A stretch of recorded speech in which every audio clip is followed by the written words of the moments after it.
무리가 나뉘어 라는 말씀을 가지고 이 시간 여러분들과 은혜를 나누고자 합니다. 우리는요, 지난 시간 바울과 바나바가 비시디아 안디옥 회당에서 복음을 전한 것을 살펴보았습니다.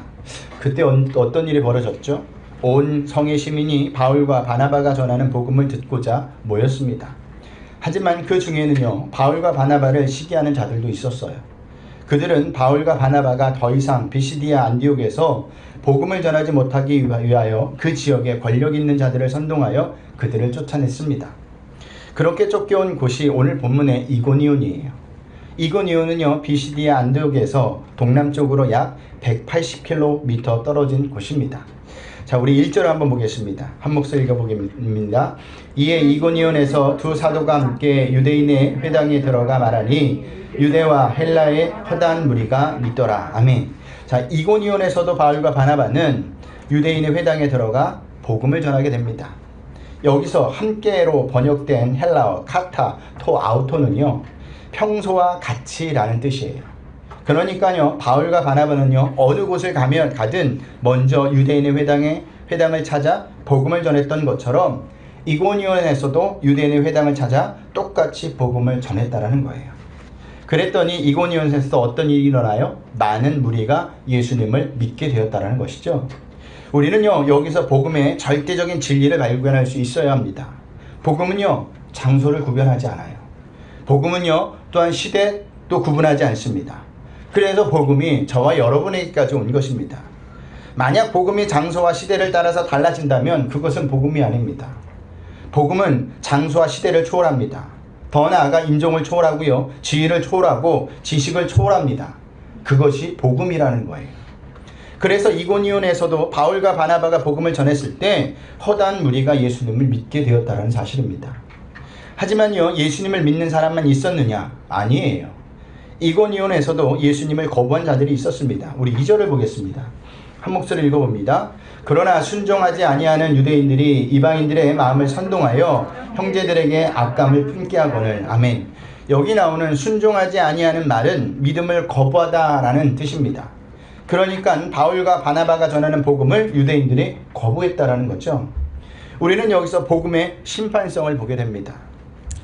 언젠가 어떤 사람이요, 자동차를 타고 시내를 달리면서 창문 밖으로 지폐를 뿌리자 길을 걷던 행인들이 서로 그 돈을 차지하기 위해 뒤엉켜 싸우는 해프닝이 있었습니다.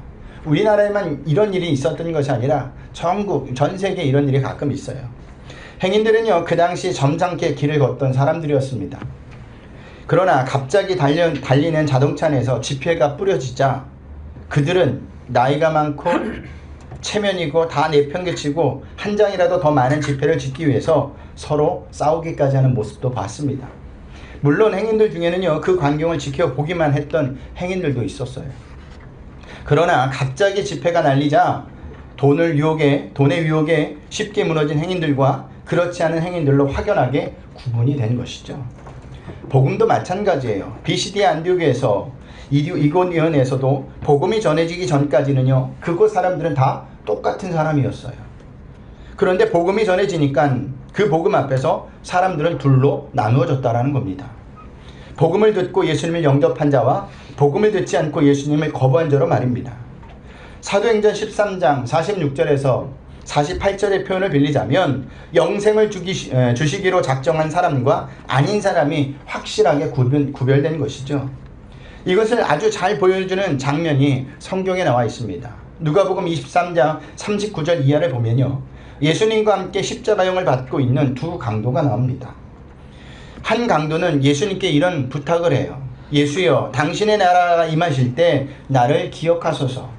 이렇게 예수님께 부탁했다는 것은 예수님을 하나님께서 보내신 메시아로 보았다라는 겁니다. 그래서 나를 구원해달라고 한 것이죠. 하지만 다른 한 강도는 어떻게 생각했습니까? 내가 그리스도가 아니냐, 너와 우리를 구원하라라고 예수님을 조롱했다라는 겁니다. 똑같이 예수님과 함께 십자가형을 당하고 있는데 한 강도는 구원을 받고 한 강도는 구원을 받지 못합니다. 바로 이것이 복음의 심판성이에요. 평소에는 잘 모릅니다. 하지만 복음이 전해지면 누가 구원받은 사람인지 아닌지가 다 드러나게 돼 있어요. 거기에는요, 많이 배우고 못 배우고 가지고 못 가지고 나이가 많고 적음이 없습니다. 오직 전적인 하나님의 은혜만 있을 따름이라는 사실이에요. 그런 의미에서 여러분은 어떻게 구원을 받은 사람이시죠? 많이 배워서요? 많이 가져서요? 남들보다 성격이 좋아서요? 제가 볼 때는요, 여기에 해당되는 사람은 이 성전에 큰 사람도 없어요. 저를 포함해서 마찬가지로요. 그런데도 여러분은 구원받은 자가 되었습니다. 전적인 하나님의 은혜라는 사실입니다. 그러니 전적으로 우리에게 은혜를 베풀어 주셔서 구원해 주신 하나님께 감사할 수 있는 저와 여러분들이 되시길 소원합니다. 자, 우리는 여기서요 또 한 가지를 발견할 수 있는데, 그것은요 성경의 이야기는 항상 반복이 된다는 거예요. 베시디아 안디옥에서 유대인들이 바울과 바나바를 시기하고 박해하였습니다. 또한 그들은요 베시디아 안디옥의 교부인들과 유력자들을 선동하여 바울과 바나바를 또한 박해하기 시작했어요. 그리고 결국에는 그들을 어떻게 했죠? 쫓아냈어요. 그런데 그와 똑같은 일이 이고니온에서도 그대로 반복되고 있다는 겁니다. 복음을 거부한 유대인들이요 이고니온의 이방인들을 선동하여 악한 감정을 품게 하였습니다. 그리고 그들이 서로 합세하여 바울을 돌로 쳐 죽이려고까지 했죠. 그로 인해 바울과 바나바는 이고니온에서 나와야만 했습니다. 장소와 사람은 바뀌었는데도요 비시디아 안디옥에서 일어난 일들이 그대로 이고니온에서도 반복되고 있다는 사실입니다. 그런데 이것은요 오늘날도 계속 반복되는 일들입니다.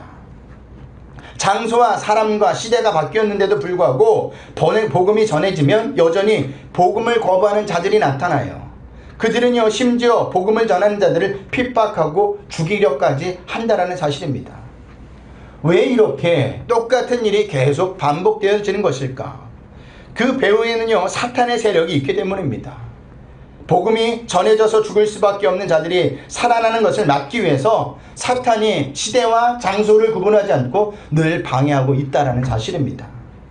사탄의 방해는요 우리 주님 오시는 날까지 계속 되어질 겁니다. 그러니 복음을 전하면서 복음을 거부하는 자들에게 당하는 일들 때문에 실망하지 마시길 바랍니다. 그럴 때일수록 하나님 말씀에 더욱더 집중하고 기도를 통해서 성령 충만하면서 모든 상황을 이겨나가셔야 한다는 사실이에요. 그래야 모든 상황에서 우리가 실망하지 않고 계속 복음을 전할 수 있는 것입니다. 자, 바울과 바나바를 보세요. 유대인들이 방해했을 때 그들이 복음 전하는 것을 포기했습니까? 안 했어요. 그 대신 어떤 태도를 보였는지 보겠습니다. 우리 3절입니다. 우리 한 목소리를 읽어봅니다. 두 사도가 오래 있어 주를 힘입어 담대히 말하니 주께서 그들의 손으로 표적과 기사를 행하게 하여 주사 자기 은혜의 말씀을 증언하시니. 아멘. 자, 먼저는 이고니온에 오래 머물러 있었습니다. 복음을 반대하고 자신들을 핍박하는 자들이 있다고 해서 그것을 바로 떠나지 않았다는 거예요. 이것이 복음을 전하는 자들이 가져야 할 태도예요. 고린도 13장은 무슨 장이죠? 사랑장이에요. 바울이 사랑을 정의할 때 가장 먼저 꺼냈던 말이 무엇일까요? 우리 한번 보고 합니다. 우리 고린도전서 13장 4절입니다. 우리 한 목소리를 읽어봅니다. 시작. 사랑은 오래 참고 사랑은 온유하며 시기하지 아니하며 사랑은 자랑하지 아니하며 교만하지 아니하며. 아멘. 자, 뭐가 제일 먼저 나오죠? 사랑은 뭐가 제일 먼저 나와요? 오래 참는 거. 네. 오래 참는 것이 가장 먼저 나옵니다. 그러니까 사랑은 뭐예요? 참는 거예요. 기다려주는 거예요. 복음은요 이렇게 참으면서 오래 기다려주면서 전하는 겁니다. 그래서 하나님께서도 당신의 백성들을 포기하지 않은 것이고 예수님께서도 자기의 사람을 끝까지 사랑하신다고까지 말씀하신 것입니다. 그 덕분에 저와 여러분이 이 자리에 나오는 거예요. 하나님께서 포기하셨다면 우리는 이 자리에 나올 수 있을까요? 없어요. 예수 믿기 전에 우리는 죽어도 몇 번을 죽었을까요?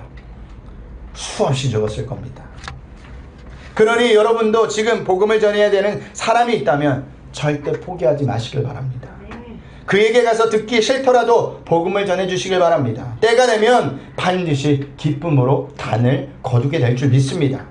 사랑하면 기다려요. 하지만 사랑하지 않으면 어떻게 될까요? 안 기다려요. 두 번째 태도는요, 주를 힘입어 담대히 전했다라는 겁니다. 자, 복음은요 내 생각을 전하는 것이 아니에요. 예수님을 전하는 겁니다. 여기 힘입어라는 말은요 무엇에 관하여 무엇을 위하여 라는 의미입니다. 그러니까 바울과 바나바는 오직 예수님에 관해서만 담대히 전했다라는 겁니다. 이처럼 복음은요, 내가 드러나는 것이 아닙니다. 예수님만 드러나는 거예요. 그런데 오늘날 복음을 전하는 자들을 보면요, 예수님만 전하지 않아요. 왜냐하면 예수님만 전하면 인기가 없다라는 겁니다. 사람들이 잘 듣지 않는다라는 겁니다. 그래서 세상적인 것들을 가미하죠. 세상적인 성공을 가미하고, 세상적인 건강을 가미하고, 세상적인 즐거움을 가미합니다. 세상적인 취미를 가미합니다. 그런데 그것은 복음이 아니라는 사실을 아셔야 합니다. 복음은요, 예수님만 전해져서 예수님만 오롯이 드러나는 겁니다. 그것을 통해 죽을 수밖에 없던 자가 예수님으로 인하여 살아나는 것이 복음이에요. 그렇게 구원받은 자들은 예수님 한 분만으로 기뻐하고 즐거워하고 만족해하는 겁니다.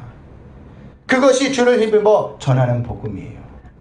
그런데 우리는요, 요즘 복음을 어떻게 전하느냐? 예수 믿으면 우리 자녀가 잘 된다고 이야기해요.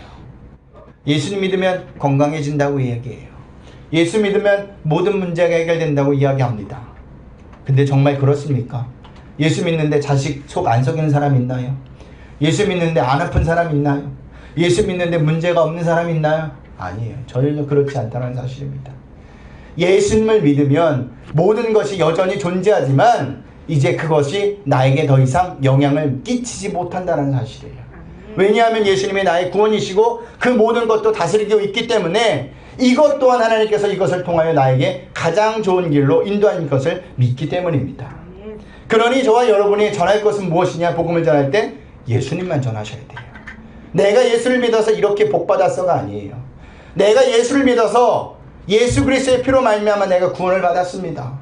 내가 천국 백성이 되었습니다. 하늘의 소망을 갖고 있습니다. 라는 것을 전해야 한다는 사실입니다. 자, 그렇게 예수님의 복음만 전했더니 어떤 일이 벌어졌느냐? 주께서 그들의 손으로 표적과 기사를 행하게 하여 주의 주사 자기 은혜의 말씀을 증언하게 하셨다고 합니다. 우리는요, 여기서 바울과 바나바가 복음을 전했을 때 열매를 맺게 하시는 주체가 누구인지를 알게 됩니다. 누구죠? 하나님이세요. 주님이십니다. 하나님이 복음의 열매를 맺게 하시는 분이십니다. 하나님께서는요, 구원할 자를 구원하시고요, 감동시킬 자를 감동시키십니다. 요나서를 보세요. 요나가 니느웨 성으로 가서 성실하게 복음을 전했습니까? 아니죠. 대충 전했죠. 전하기 싫었는데 어쩔 수 없이 간 거잖아요. 사흘 길을 전해야 되는데 며칠 만에 복음을 전했다고 나자빠졌어요? 하루요. 그런데 어떤 일이 벌어졌습니까? 니느웨 성 모든 사람들이 회개하였다는 사실입니다. 그러니까 구원의 주체는 누가 하는 겁니까? 하나님이시라 하는 겁니다. 이것을 안다면요, 우리는 어떤 자세로 복음을 전해야하는지가 답이 나옵니다. 때를 얻든지 못 얻든지 복음을 전해야 돼요. 그리고 그 다음은 누구한테 맡기느냐? 하나님한테 맡기셔야 돼요. 왜냐하면 하나님이 열매를 맺게 하시는 분이시기 때문입니다. 절대 사람이 사람을 변화시키지 못합니다.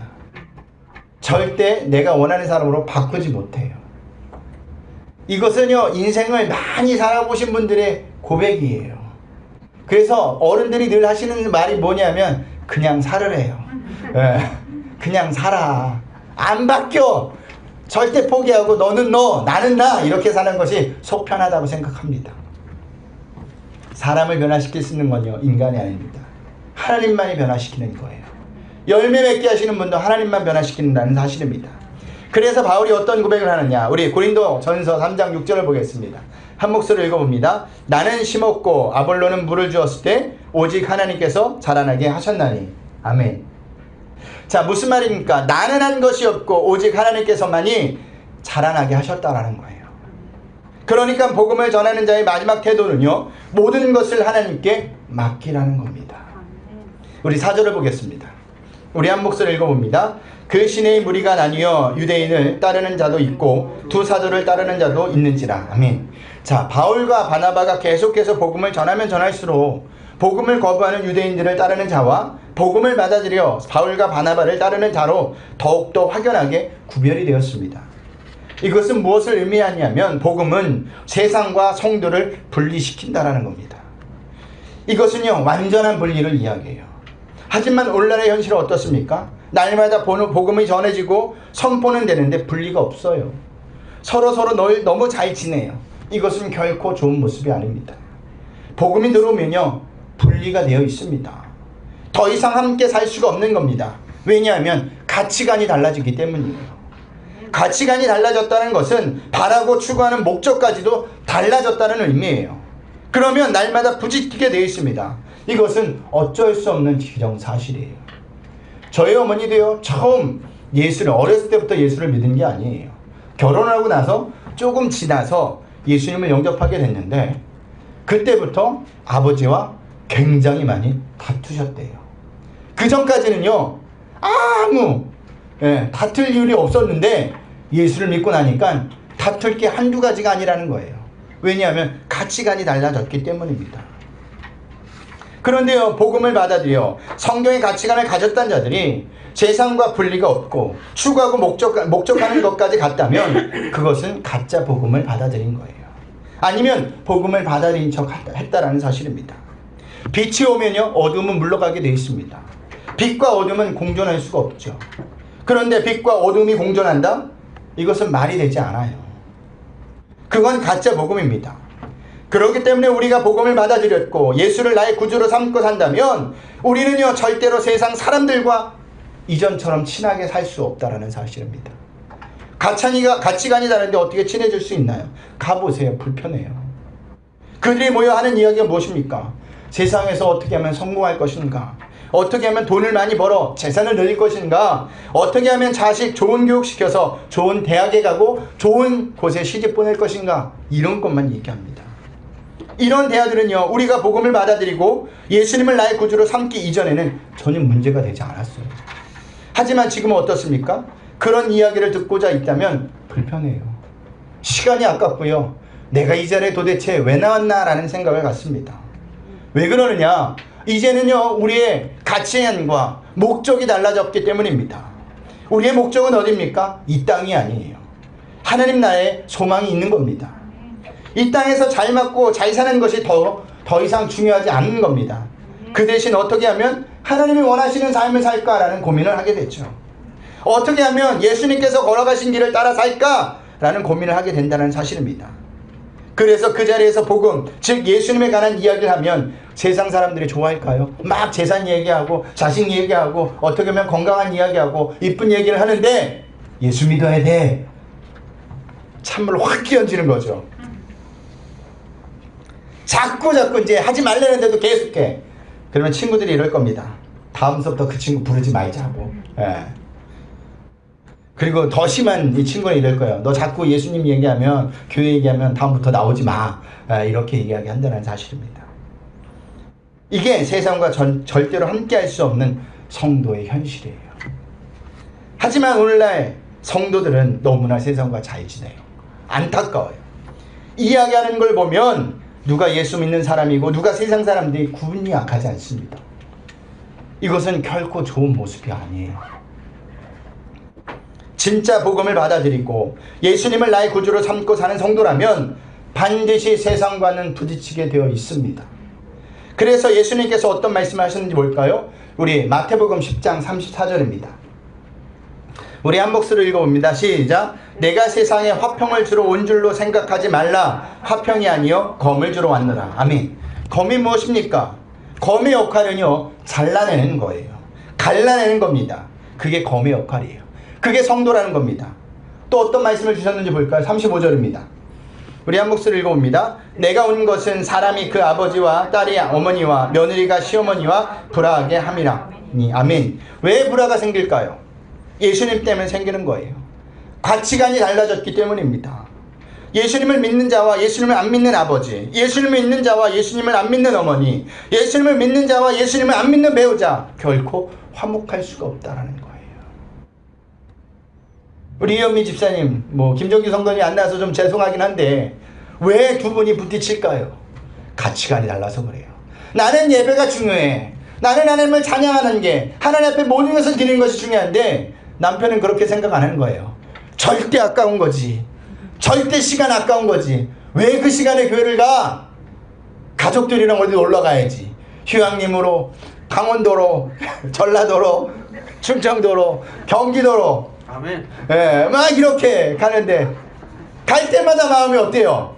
불편해요. 왜 그러냐면 가치관이 다르기 때문이라는 사실입니다. 저는 바라기를 김정규 성도인데요, 예수님만을 나의 구주로 섬기는 가치관으로 곧 바뀌게 될 줄 믿습니다.